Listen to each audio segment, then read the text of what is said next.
Hey guys, good morning. Happy Friday. I'm sitting here wondering what can I remind myself and share to you in the terms of ideas and concepts that might be useful, something useful to think about as we end a hopefully good week and start a good weekend and prepare for a better week next week. And I'm thinking back to one of the things that made a big difference in the areas of production for me. And I first learned it as a young sales representative. And it was understanding the difference between the relationship of volume and density to your results. So when I was a young sales rep, hey, Warrior Tim, good to see you.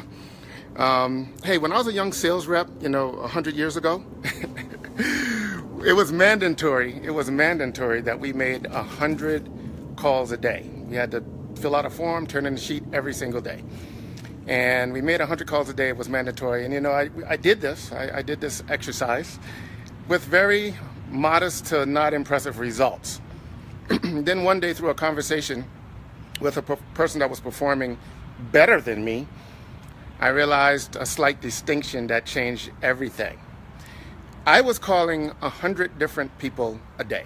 I made a list, I got prepared, I organized, and every day I was calling 100 different people a day with very little results. And then I realized that the people that had a higher rate of success were calling a fewer number of people a day. Still same number of calls. And that's when the light bulb went off of the difference between volume and density. Volume is how much, right? A quantity. The 100 calls. Density is a measure of compactedness, right? How together things are. So what I started to do was make 100 calls into fewer and fewer different people. First it was 100 calls into 50 people. At some point it got down to 100 calls into like 20 people. I just call until I got them on the line. I got beyond their voicemail, got beyond their gatekeeper. And then my results dramatically changed. I first applied that light bulb moment in my sales part of my life because I was highly motivated, money driven. But then I started to apply that same concept in more important areas of my life as well. Anything I'm trying to get production in, whether it be fitness or learning a new skill or anything that requires repetitive effort over time, I realized that, hey, volume is one thing, density is another. Density, I think, pays better. By pay, I mean yields the biggest results. So something to think about as you go through the day of your repetitive routine.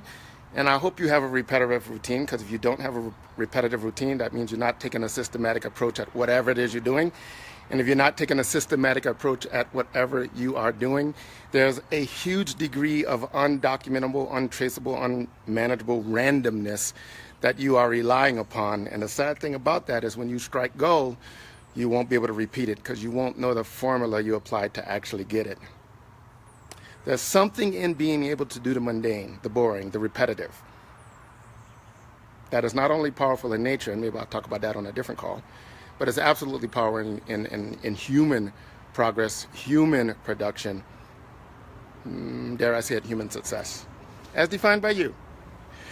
All right, guys, Ronald, Vincent, hey guys, thanks for tuning in. I'm off and running. Oh, don't let the suit fool you. This is hardcore Batman stuff, just Bruce Wayne edition. You guys have a great Friday. I plan on it.